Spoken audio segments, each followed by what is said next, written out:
but we begin tonight with a full-on crisis in our democracy, as federal workers are literally locked out of their offices while operatives working for a private citizen essentially take over our government.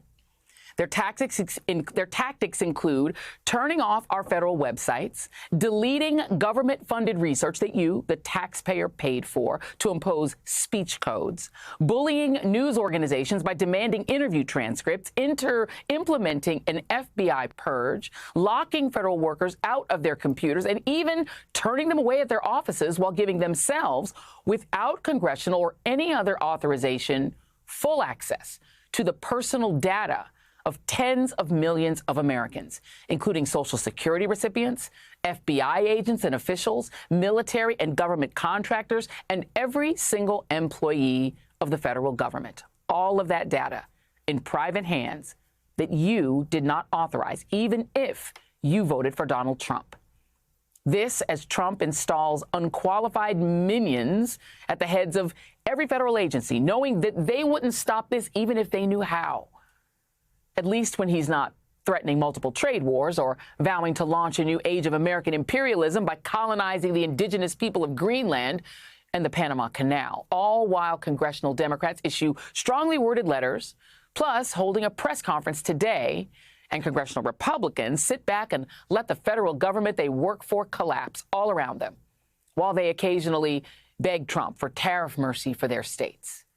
If this were happening in any other country right now, I promise you, I'd be on the air calling it a coup. This was the scene today at the United States Agency for International Development, better known as USAID, where protests erupted after workers were ordered by email, if they could even access their emails, to not report to the office and to work from home instead, despite the so-called DOGE directives just a week ago that all workers must work from the office 5 days a week. A group of Senate and House Democrats were blocked from even entering the agency's headquarters in Washington, D.C. Here's one of the hundreds of USAID employees who lost access to their computer system overnight. You just don't feel safe. I took my pride flags down. I took my decorations down. I took any books I felt that would be, remotely indicative of my position off my desk. And still, I guess the big thing is that Friday we heard that DOGE was in here, and then Saturday all the websites went down, and then I lost access to everything that I had on my computer. I've never felt so disempowered or disrespected as I have in the past 12 days in the walls of somewhere that I love so much. USAID is by law an independent agency. It provides crucial aid overseas to fund education and to fight starvation and disease. But now, unelected billionaire Elon Musk, who is heading Trump's drive to shrink the federal government, is determined to shut it down. Today, Secretary of State Marco Rubio confirmed to reporters traveling with him in Central America that he is now the acting administrator of USAID. I'm the acting director of USAID. I've delegated that authority to someone, but I stay in touch with him. And again, our goal was to go in and align our foreign aid to the national interest. But if you go to mission after mission and embassy after embassy around the world, you will often find that in many cases, USAID is involved in programs that run counter to what we're trying to do in our national strategy with that country or with that region. Rubio did not name the someone who he has delegated his authority to. This is the work of unnamed members of DOGE, well, some unnamed, the so-called Department of Government Efficiency, which I cannot stress enough, does not exist, as it was never created by Congress, but which is barging into federal office after federal office anyway, demanding entry and access to the computers. When the DOGE people arrived at USAID on Friday, they forced their way in and gained that access, as they have already done and at other offices of the federal government, the Office of Personnel Management and the Treasury Department, where they gained access to our Social Security files and the contents of everything everyone working for the federal government put into their job applications and their applications for security clearances, their financial information, personal information, information about their families, and more. All of that private data is now in the hands of people that you didn't vote for and didn't give permission to have it. Effectively, Elon Musk, an unelected billionaire oligarch, now has access to the personal data of millions, really tens of millions of Americans. And the data of his competitors, his business competitors, giving his companies an unprecedented advantage in their existing and likely future lucrative government contracts while they develop and exploit AI technology. Is that what you voted for? The Office of Personnel Management has been completely taken over by Elon's cronies. Elon forced out the head of the Federal Aviation Administration and the highest-ranking career official at the Treasury Department, Derek Lebrick, who reportedly resigned after refusing to hand Musk's lackeys the keys to the government's entire payment system and the $6 trillion in payments that the system processes every year. And it's not just Elon. Some of these so-called DOGE officials, including people barely out of college who, and I cannot stress this enough, report to these private individuals, not to the American people. We know very little about them, but some appear to have connections to fellow white South African oligarch Peter Thiel, J.D. Vance's sole former employer. Over the past 2 weeks, which kind of feels like it's been 2 years, we have learned just how fragile our democracy is and how relatively easy it is for someone who's determined and really well-funded to steal and corrupt it. If you are going to write a playbook for how to steal a democracy in less than 20 days, it would sure look a lot like this.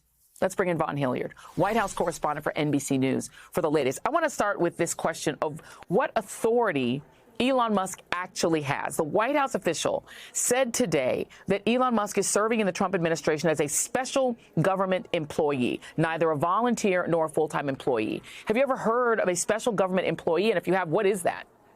It's supposed to give an individual 130 days to serve in the federal government. Exactly the extent to which an individual like Elon Musk, Joy, has security clearance and just how high of a security clearance level, that is an outstanding question that we have. But I'll refer folks to an executive order that President Trump signed on the night of his inauguration, January 20th, that gave him and the White House counsel's office the authority to grant the highest security clearance level to any individual who they so desired. Because if you go back to 8 years ago, in 2017, 2018, there was a great many dozens of individuals who Donald Trump wanted to give top security clearances to, but were held up through the FBI because of questions about their backgrounds. And that grew to the frustration. And that led to ultimately Donald Trump signing that executive order on night number 1. And now what you're looking at is Elon Musk and several individuals who are working and associated with him who are effectively demanding access into highly sensitive personnel data and parts of, for example, USAID headquarters that are not normally accessible to just any government employee. And I want to go into this because Wired has done actually a lot of really good reporting, and they actually named 6 people, one of whom I think is still in college. And these are people who don't work for the federal government. It's hard to believe they have security clearances of any kind. Elon Musk has essentially banned people from Twitter, literally blocked their accounts and deleted their accounts for renaming those people, right? For naming those, identifying those people. This was journalism that happened that apparently they're not allowed to do that, right? And those people work for him. It's not a crime to do journalism and name those people if those people are gaining access to USAID and other places.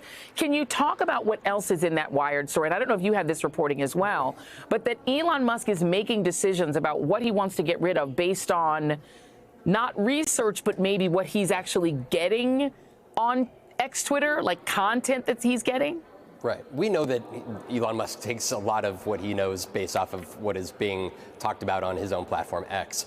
I was provided 3 of those names of those young individuals who are, to our understanding, over the age of 18, but recent high school grads, college grads, who effectively have been brought into the government under OPM by Elon Musk. And there were 3 particular individuals who I was provided the names of as having had access to USAID offices. And why is this important outside of just individuals who previously didn't have experience in the government coming in within 2 weeks of this new administration and having vast access to personnel files? Well, it's the consternation that is caused internally in the offices. With USAID, effectively, thousands of employees have either been fired, furloughed, or placed on administrative leave. And those that are still there, just in the last hours, I've been getting messages from several of them that have said that they have lost email access, they have lost internal network access, and effectively USAID has been crippled and brought to a halt.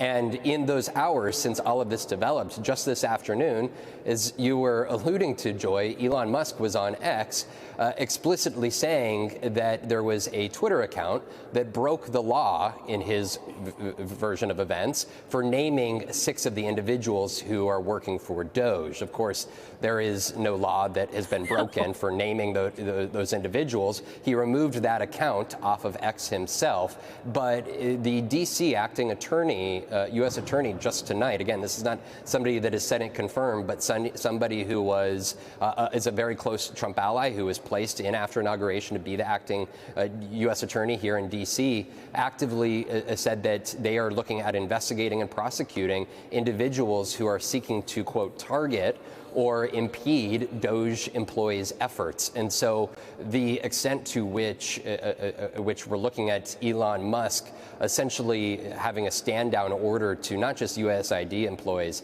but individuals from Treasury or every other agency to not impede his efforts, I don't think that you could seek or have a stronger statement made from that than a U.S. attorney saying, if you get in the way of Elon Musk or any individuals working for him, we are going to seek to ultimately prosecute you.